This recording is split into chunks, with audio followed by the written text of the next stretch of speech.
É uma alegria muito grande estar aqui de novo com vocês. É o terceiro ano que eu participo do Encontro da Nova Consciência. E é um prazer e uma emoção renovada, que não é a mesma coisa e, ao mesmo tempo, é algo que não se repete, porque eu sinto esse encontro quase como uma pessoa, quase como um ser que está crescendo, que passou pela infância, que passou pela adolescência e, de repente, no seu 14º ano, está entrando realmente na idade adulta. Isso significa que temos ainda muitos e muitos anos pela frente e eu espero estar aqui com vocês ainda muitas e muitas vezes. E também depois de testemunhar todo o esforço heróico que a equipe organizadora desse encontro tem desenvolvido, enfrentando 1000 obstáculos, 1000 dificuldades. Fiquei sabendo que esse encontro aqui teve apenas 30 dias de preparação, só aconteceu depois da posse da nova prefeitura, do novo prefeito. E, portanto, eu, francamente, vou procurar dar o melhor de mim para vocês em relação a esse assunto, mas eu acho que os heróis são os que fazem tudo isto aqui. O herói. O que é o herói? O herói é uma figura humana que existe desde o princípio dos tempos, da história, existiu em todas as épocas, em todas as culturas e civilizações. E o que ele representa? O herói representa uma síntese na própria pessoa dele, na sua trajetória de vida, nos atos que ele pratica. É uma síntese daquilo que existe de melhor naquele momento cultural, naquela civilização em que ele existe e em que ele atua. Nós nos lembramos, todos aqui estudamos nas escolas, dos grandes heróis do passado. Atualmente é um filme que está fazendo muito sucesso por aí, um filme colossal, que é o Alexandre, não sei se já chegou aqui a Campina,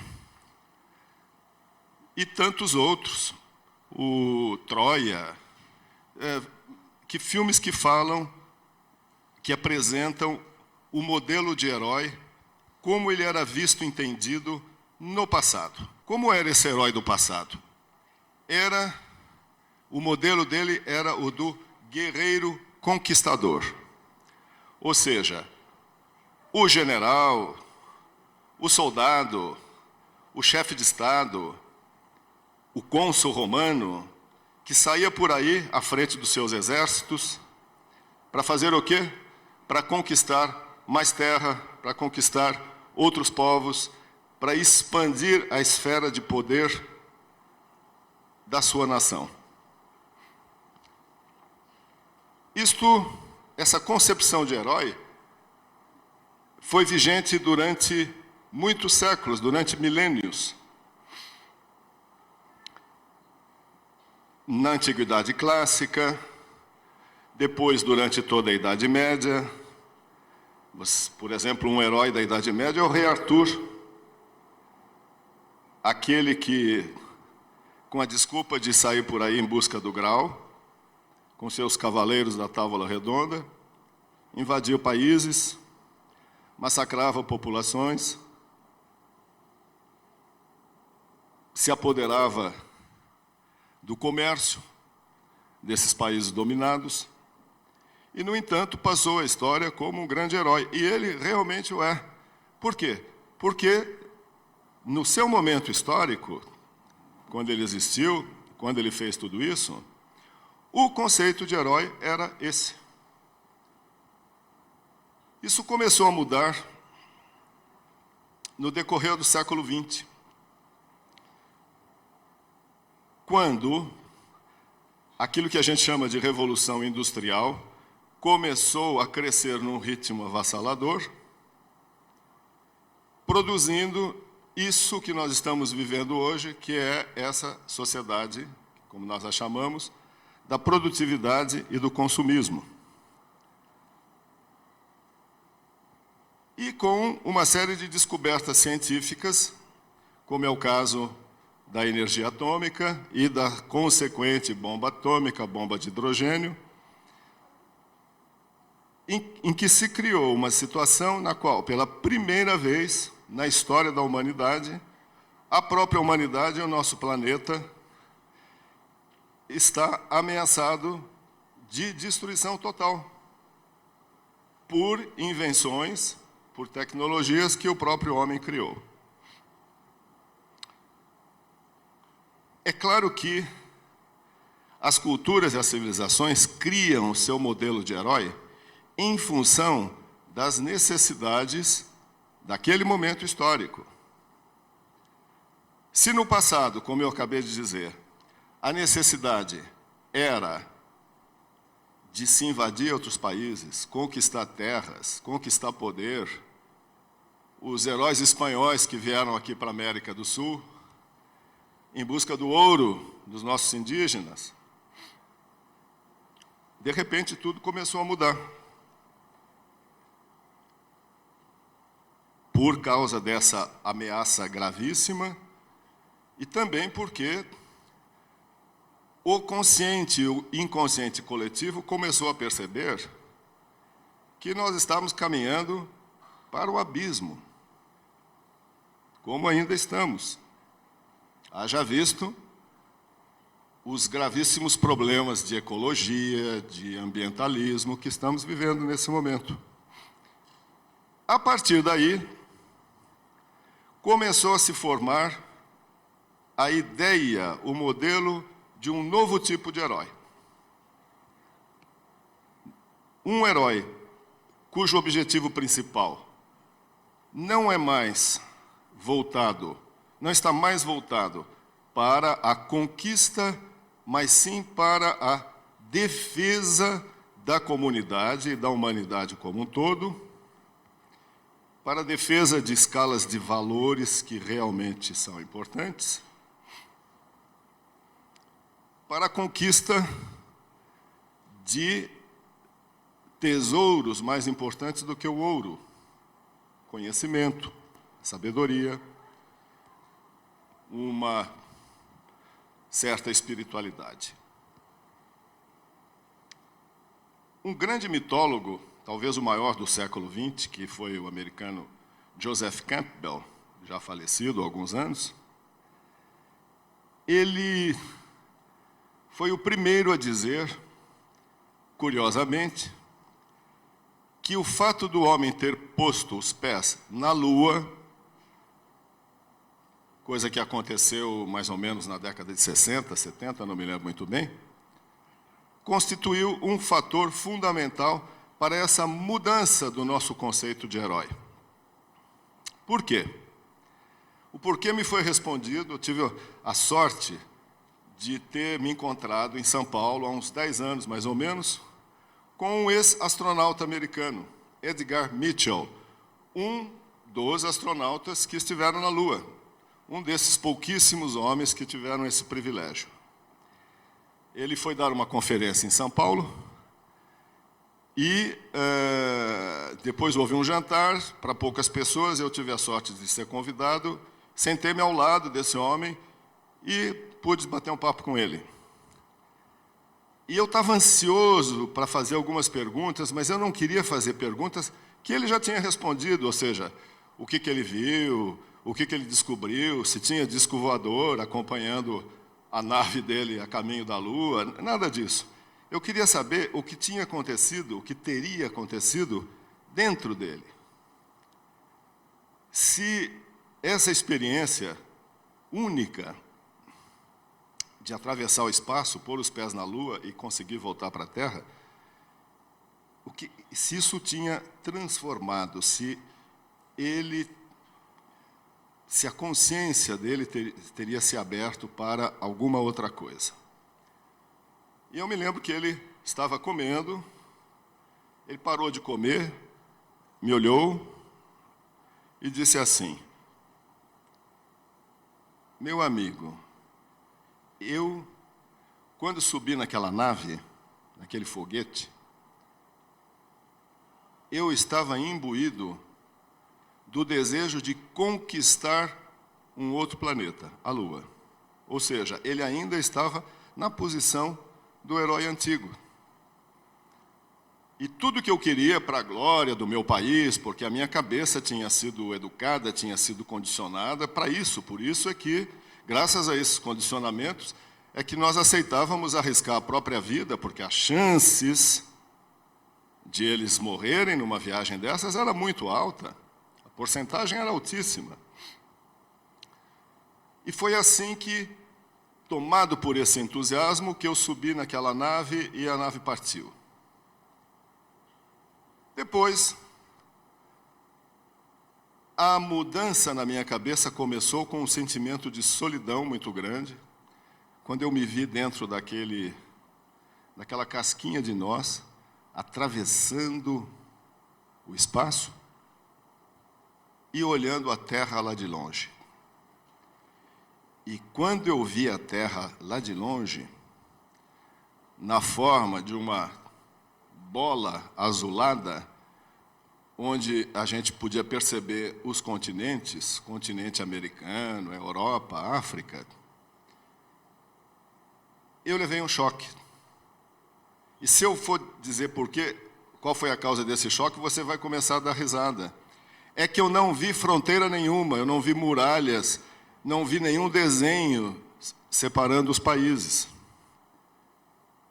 E aí, uma ideia muito clara apareceu na minha cabeça, e era a ideia de que, afinal, a Terra é toda uma. Ela não é fragmentada, ela não está partida em pedaços. E, além de ela ser toda uma, ela era a minha casa. Eu estava vendo a minha casa de longe. E tudo que eu queria era acabar logo com a minha missão e poder voltar para essa minha casa. E proteger essa minha casa. Porque quando você olha para aquele espaço infinito, que você vê milhões de estrelas brilhando, que você sabe que numa boa parte dessas estrelas tem outros tantos sistemas planetários rodando, e que talvez tenha até vida, tem até algumas civilizações por aí afora, digo, a única coisa que eu tenho é aquela bolinha azul. Então, o que eu tenho que fazer a partir de agora é me dedicar a essa casa que é minha e que é de todos que são da minha espécie e de tudo aquilo que vive. E ele levou isso muito a sério, porque já naquela época que eu conheci, em São Paulo, ele, depois de abandonar a carreira dele de astronauta, ele fundou nos Estados Unidos um instituto chamado Instituto de Pesquisas Noéticas, na Califórnia, que é inteiramente, hoje talvez é um dos organismos mais importantes, mais de ponta no mundo, para o estudo das soluções mais viáveis, mais importantes, que possam resolver todo esse descalabro que a nossa cultura da produtividade desenfreada e do consumismo desenfreado desencadeou.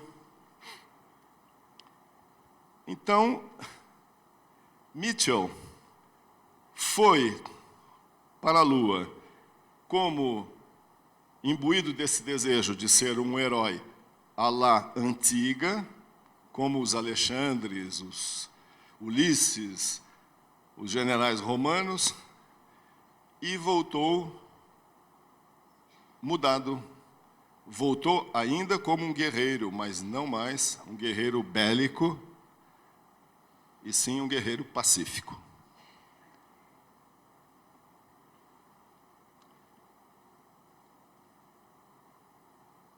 A partir daí foi que eu me interessei por esse tema e comecei a estudar um pouquinho o que é o herói, o que é a figura, o que é a personalidade de um herói e qual é a essência que anima o herói lá dentro. E descobri, nas minhas leituras, não são descobertas minhas, da minha cabeça, mas de outros autores, e eu fui absorvendo, que a figura do herói contém uma série de pontos em comum, os diferentes heróis. Tanto os do modelo antigo, quanto os do modelo atual. No modelo atual, nós podemos citar, inclusive, todos esses heróis, super-heróis, inclusive, do cinema, Indiana Jones, o Matrix, o Superman, Batman, o Homem-Aranha, a Mulher-Gato. Nós vamos ver daqui a pouquinho por quê.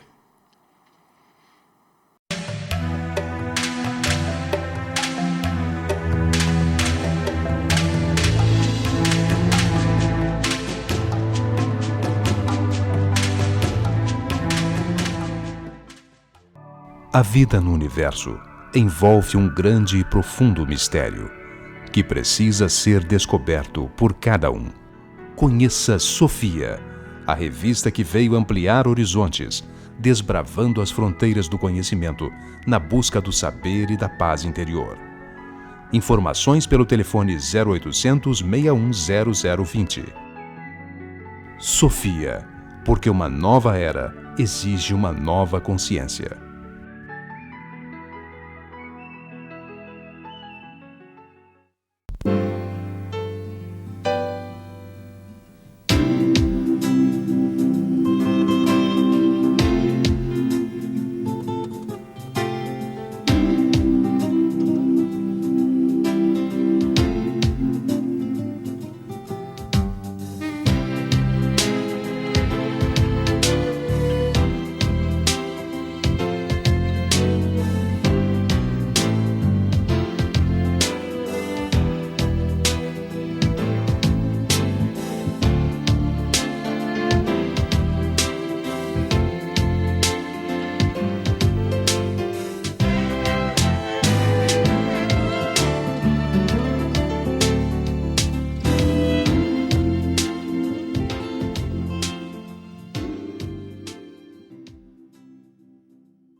O primeiro ponto em comum é que todo herói surge como uma pessoa absolutamente comum.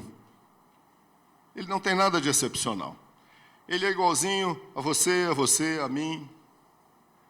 Ele tem fraquezas, ele tem desequilíbrios emocionais, às vezes o pensamento dele fica enevoado. Enfim, é uma pessoa normal, como qualquer outra. Acontece que no herói,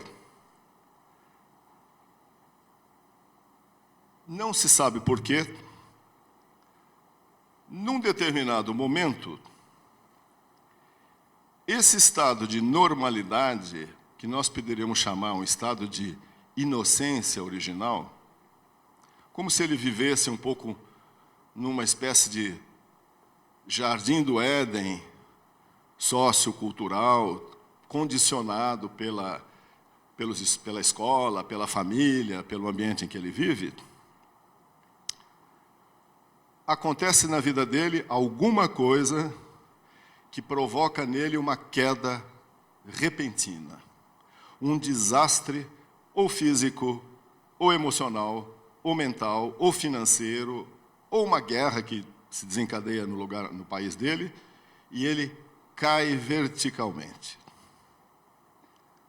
Daqui ele desce, e ele vai parar no fundo do poço. E é lá no fundo do poço, no reino de Exu, como diriam nossos estudiosos de cultura afro-brasileira, que ele tem que enfrentar a si próprio, à sua solidão, ao seu desespero, e começar o caminho lento da escalada. Essa, portanto, é uma característica comum. Eu acabei de citar alguns heróis, super-heróis aqui, que todos vocês devem conhecer. Há um deles que é o meu preferido, não sei qual é o de vocês, mas o meu preferido é o Indiana Jones. Vamos pensar um pouquinho no final de alguns dos filmes dele, porque são finais muito representativos de tudo isso que eu estou dizendo. O primeiro filme dele, aquele que ele vai buscar um amuleto nas ruínas incas ou astecas, uma coisa assim. Estão lembrados? Que vem uma bola rolando dentro de um túnel, ele é esmagado, etc. O que acontece? Indiana Jones é uma pessoa normalíssima, é um professor universitário, professor de arqueologia, de antropologia. De repente, acontece que ele fica sabendo da existência em tal lugar de uma coisa preciosíssima que existe só aquela e que tem um valor incomensurável. E ele vai atrás. Agora, ele vai atrás sozinho, vocês perceberam? Ele não vai com um exército. Ele não vai com um bando de servidores para carregar as malas, de cavalos para levar as ferramentas. Ele, com o seu chapéu e o seu chicote. Símbolos interessantes, né? Cabeça coberta, protegida, e o chicote, que representa o vento, né? Representa o movimento contínuo. O chicote, quando você estala, ele tem o barulho do vento quando passa nas árvores. Representa a alma livre desse personagem. Ele, depois de 1000 peripécias, consegue chegar até aquele nicho onde se encontra essa peça, pega a peça e, num certo momento, ele tem que decidir entre segurar essa peça com ele ou arriscar de forma seríssima a própria vida. E o que ele faz? Ele prefere perder a peça depois de tudo o que ele fez, aquela joia. Na verdade, era um objeto ritualístico, cujo símbolo é o poder da magia, e conservar a própria vida, porque ele entende que o verdadeiro poder da magia é a própria vida, não é estar naquele objeto. Um segundo filme dele que eu me lembro é aquele que se passa na Índia. E o que ele vai fazer? Ele vai em busca de umas pedras que são símbolos fálicos, são os lingams do deus Shiva. O deus Shiva, entre seus vários significados, deus indiano, hindu, é o deus da destruição e da reconstrução. É um deus criativo. É um deus da morte e da ressurreição. Ele consegue, vocês se lembram, quem viu o filme, guardar para si um desses lingams de Shiva. Mas o que ele faz? Ele não leva esse objeto para os Estados Unidos, para a universidade onde ele leciona. Ele vai à aldeia a qual esse símbolo pertencia e devolve para a comunidade esse símbolo. E quando a mocinha, porque nessa altura ele já está de caso lá com uma moça que ele conheceu no filme, claro, porque senão a história dele não teria tanta graça, a mocinha pergunta para ele: mas você, se levar isso para o Ocidente, para os Estados Unidos e vender, você vai ficar rico, isso vale uma fortuna. Ele disse assim: para quê? Isso vai acabar na prateleira de um museu, vai acabar numa gaveta da universidade, todo empoeirado.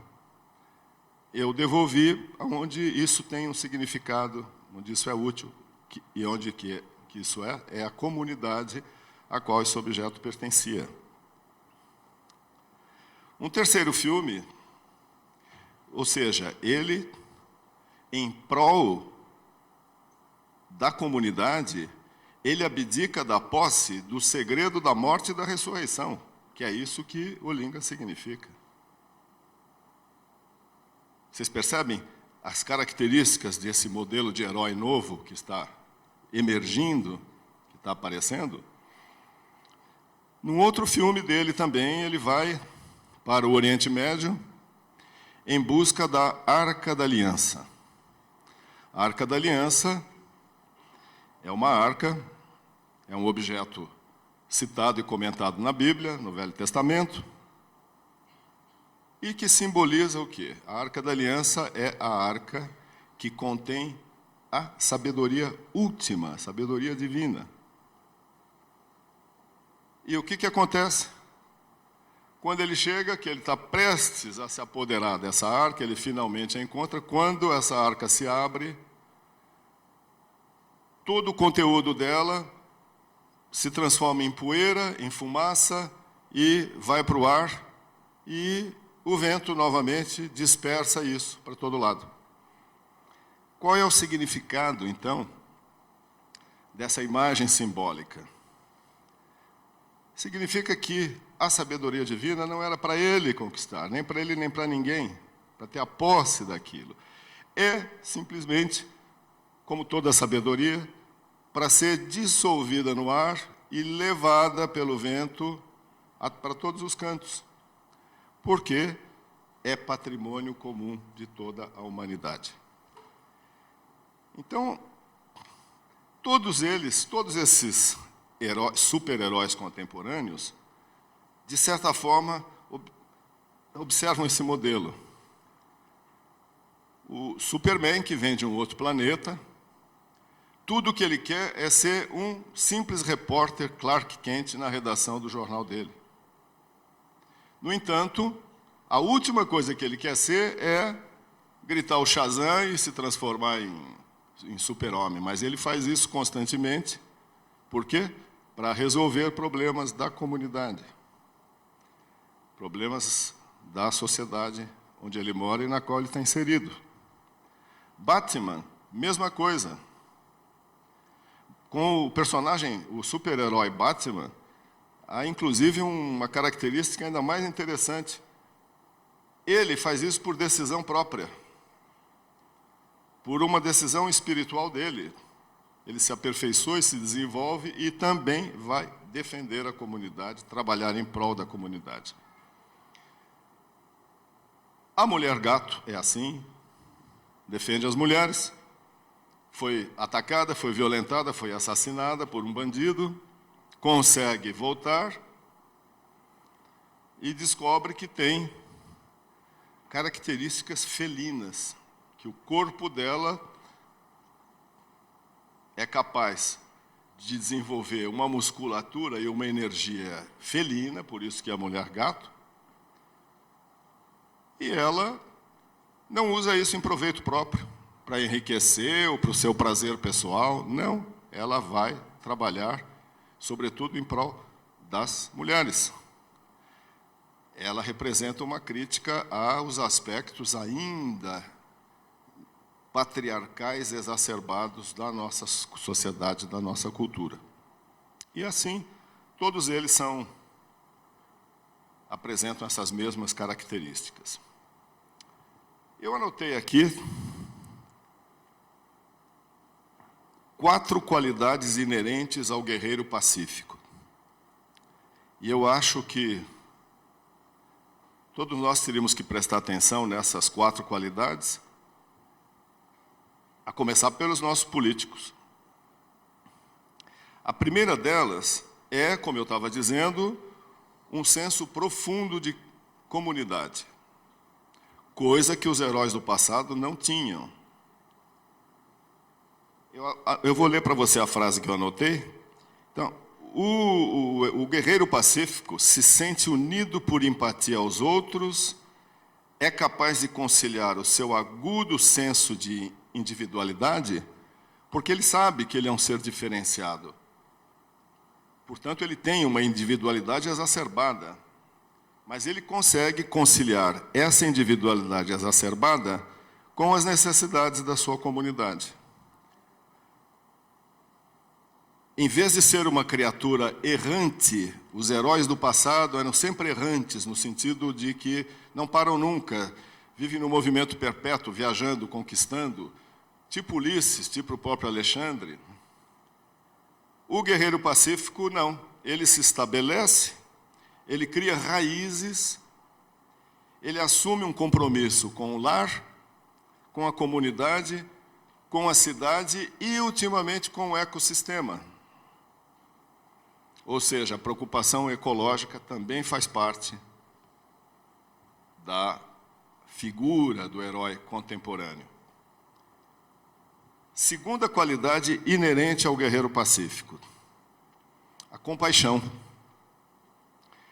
Ele se sente unido aos outros.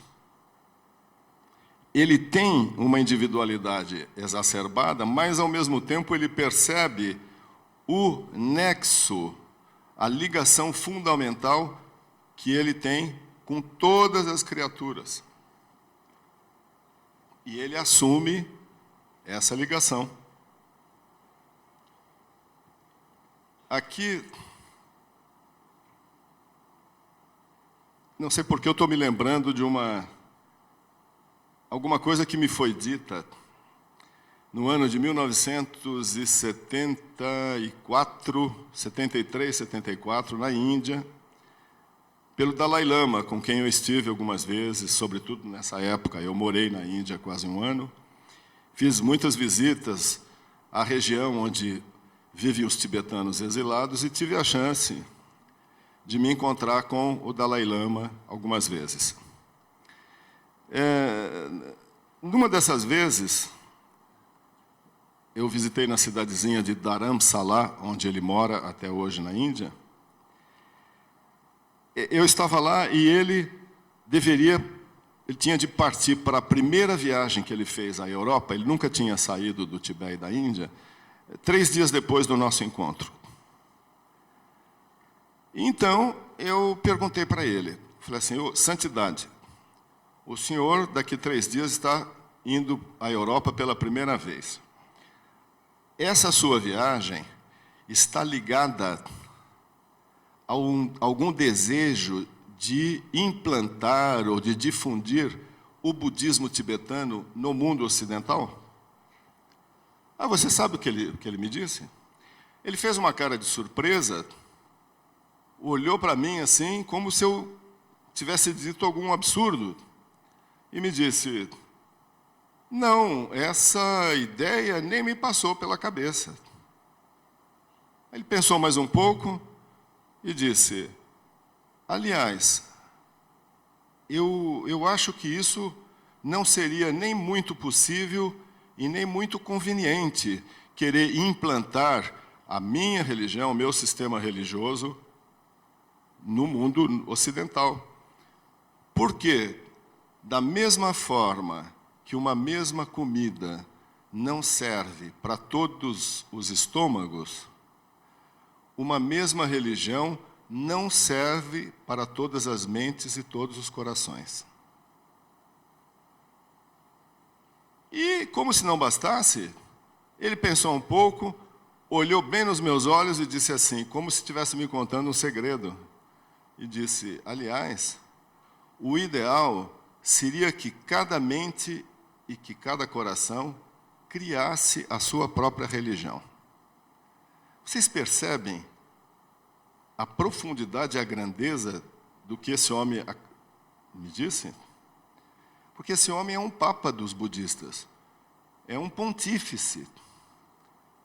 A importância dele é equivalente à do nosso João Paulo VI. Ora, eu fui criado como menino dentro da Igreja Católica.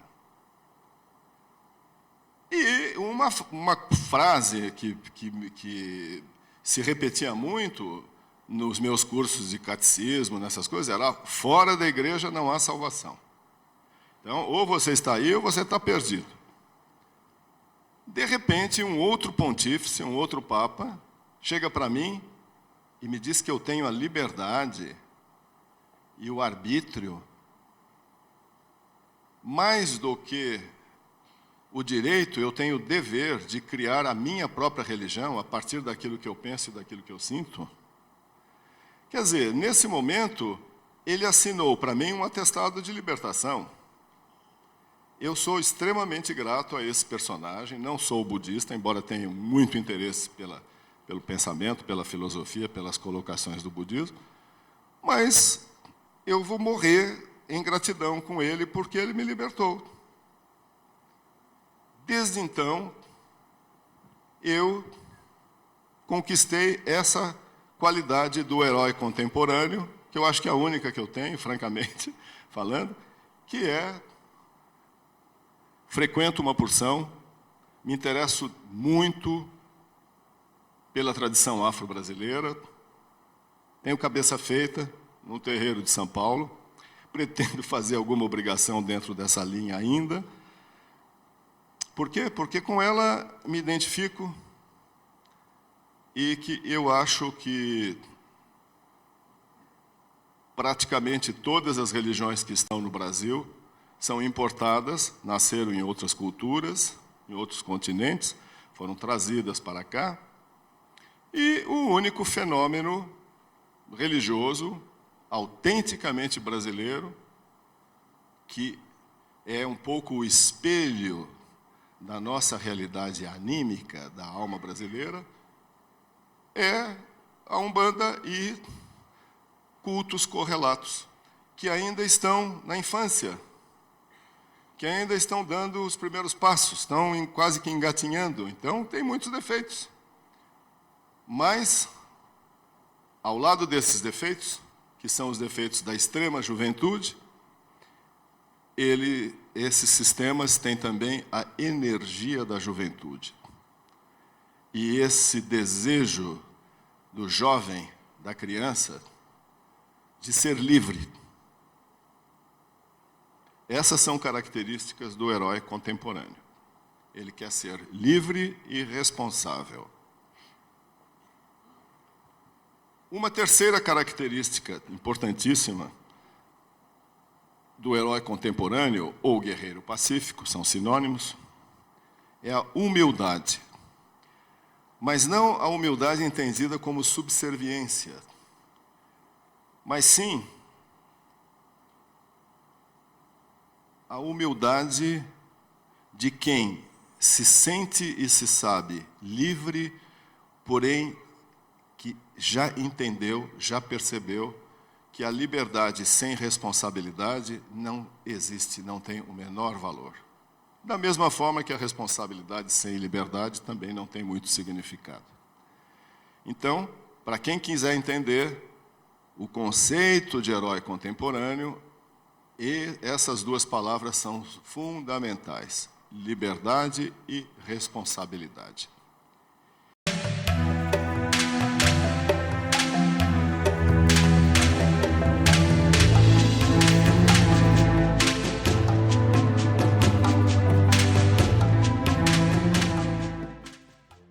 A vida no universo envolve um grande e profundo mistério que precisa ser descoberto por cada um.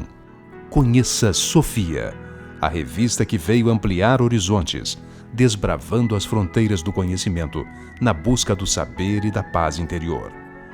Informações pelo telefone 0800 61 0020. Sofia, porque uma nova era exige uma nova consciência.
por último, última grande característica do modelo de herói contemporâneo é a consciência de limites, o amor aos limites. O que isso quer dizer? Os gregos antigos, eles acreditavam que só existia um pecado que não tinha remissão. A esse pecado eles davam o nome grego de hybris, se escreve H-Y-B-R-I-S, hybris. O que hybris significa? Significa descomedimento, arrogância, perda do sentido de limites. À primeira vista, para nós, muitas pessoas aqui ouvindo eu falar, talvez não entendam, mas como é que esse pode ser o único pecado que não tem remissão para os gregos? Então, se você comete parricídio, se você mata o seu pai, a sua mãe, os seus filhos, etc., esses pecados podem ser perdoados? Podem ser redimidos? Para os gregos, sim. Você ficava num estado, se você cometesse um desses pecados, uma dessas falhas, você ficaria num estado de sofrimento até a 6ª, 7ª, 8ª geração, não sei, mas depois tudo se dissolvia nas brumas do tempo. O tempo, outro grande orixá, se encarregava de resolver isso. Mas a híbris, não. Por quê? Porque eles diziam que quem não respeitava os limites, não tinha consciência de limite e, portanto, não os respeitava, é porque desejava se equiparar aos próprios deuses. E nem os deuses do Olimpo eram destituídos de limites. Os deuses olímpicos na Grécia, e também os deuses de diversos outros panteões mitológicos, respeitavam limites, sim. Talvez vocês não saibam, mas os deuses olímpicos, eles tinham uma deusa que estava acima de todos os outros. Era a deusa dos deuses. Essa deusa se chamava Ananke, em grego. E você sabe o que é Ananke? Quem sabe o que é Ananke aqui? Ananke é a necessidade. A deusa necessidade, o poder dela, a vontade dela era superior à vontade de todos os demais deuses. Quando Ananke falava, todos os demais baixavam a cabeça. Agora, para que serve a mitologia? A mitologia serve para a gente se espelhar, para a gente espelhar a nossa vida, no nosso dia a dia. Se os deuses respeitavam as determinações da necessidade, o que é que nós temos que fazer? Temos que entender que as coisas muitas vezes acontecem porque são necessárias. E temos que respeitar. Porque você se rebelar contra algo que está acontecendo para você, de bom ou de ruim,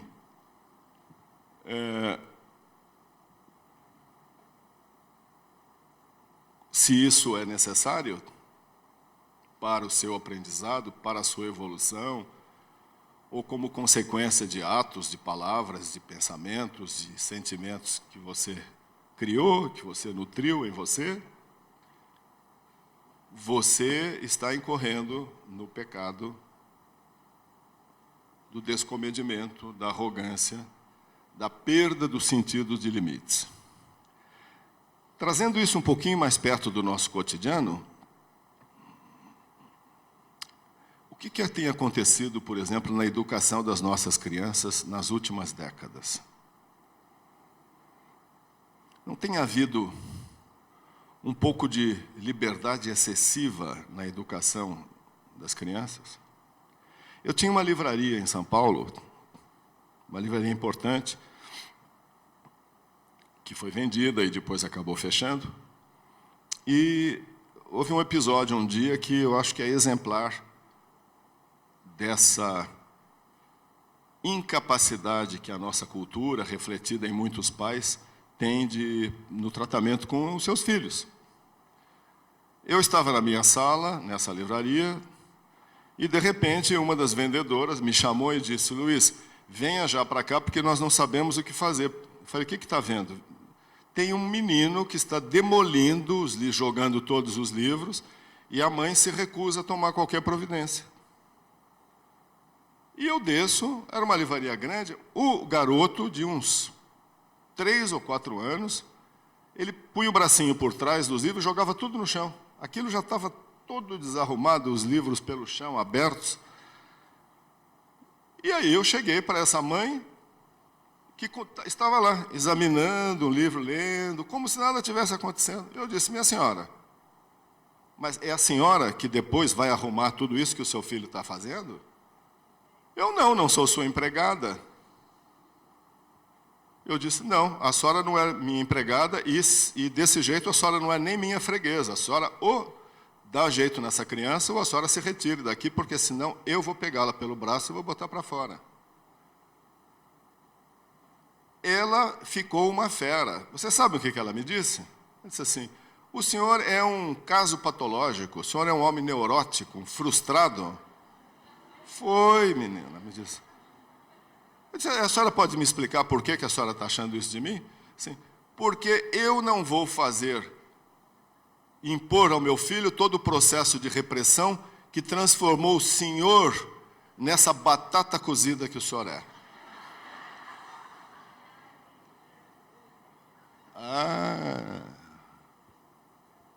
Eu disse: pois então, batata cozida, essa batata tem braços, e eu vou pegar o seu filho e vou jogar ele no meio da rua.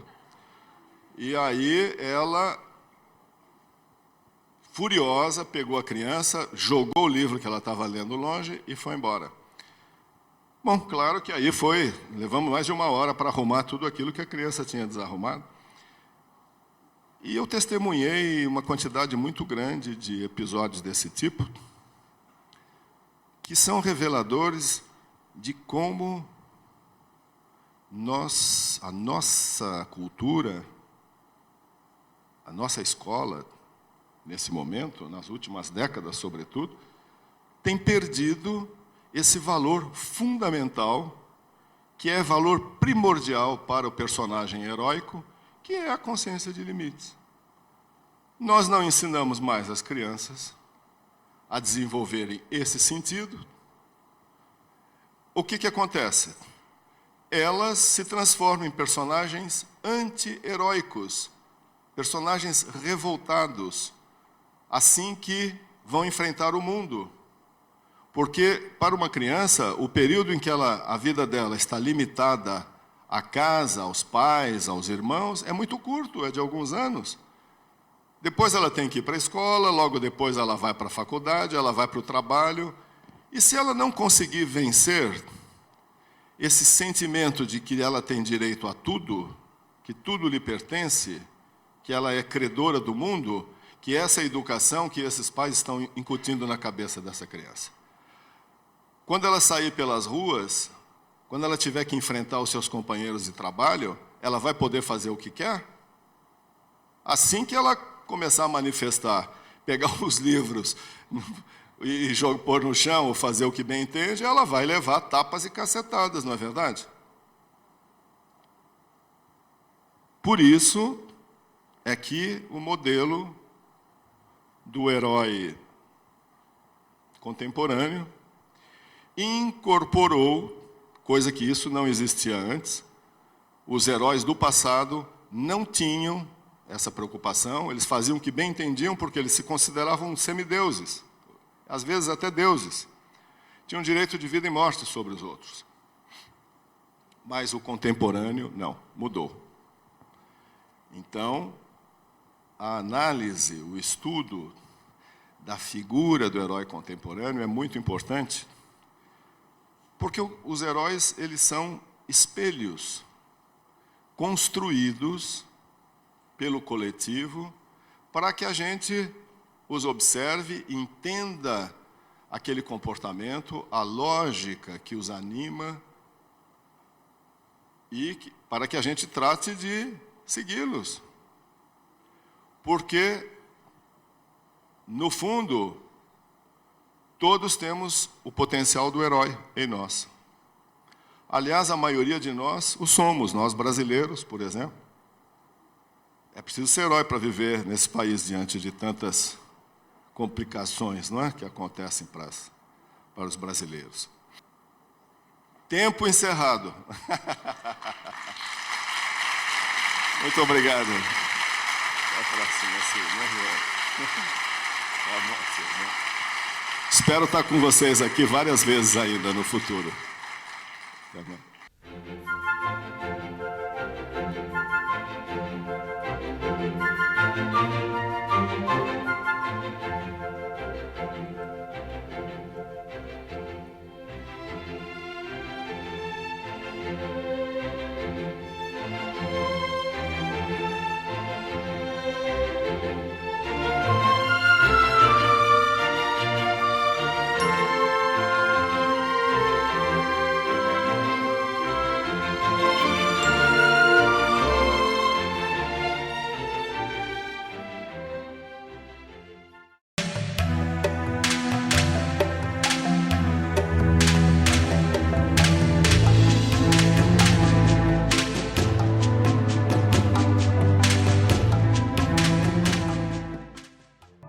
A vida no universo envolve um grande e profundo mistério que precisa ser descoberto por cada um. Conheça Sofia, a revista que veio ampliar horizontes, desbravando as fronteiras do conhecimento na busca do saber e da paz interior. Informações pelo telefone 0800 61 0020. Sofia, porque uma nova era exige uma nova consciência.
Você acredita na possibilidade de transformar o mundo?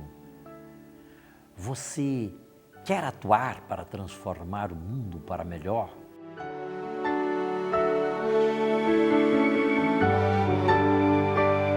A paz do mundo começa em mim.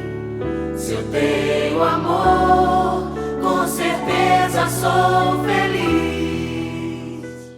Há esperança de um tempo novo. Esse mundo tem jeito? Meu irmão, tenho a grandeza dentro do meu coração. Chegou a hora da gente construir a paz. Ninguém suporta mais o desamor. Nós pacifistas que compreendemos o que é a paz, devemos agir com muito mais paixão. Paz pela paz, pela coragem de mudar. Paz pela paz, pela justiça. Paz... Porque tudo que vive merece viver e para viver tem que ser cuidado. O cuidado é a ética. Eu acho que todos nós temos dentro de nós mesmos a noção de beleza, verdade e bondade. Em vez da modernidade técnica, que é essa que a gente está aí, a gente construiu uma modernidade ética, em que o fundamento seja a ética, o meio seja a técnica. Ao meu irmão, tenho a grandeza dentro do meu coração. Chegou a hora da gente construir a paz. Ninguém suporta mais o desamor. E como é que nós podemos então fazer para a construção da paz mundial? Então precisa compaixão, precisa respeito ao próximo. Pela coragem de... Lá fora tem um mundo bonito, mas a conexão com esse mundo faz-se com os olhos fechados.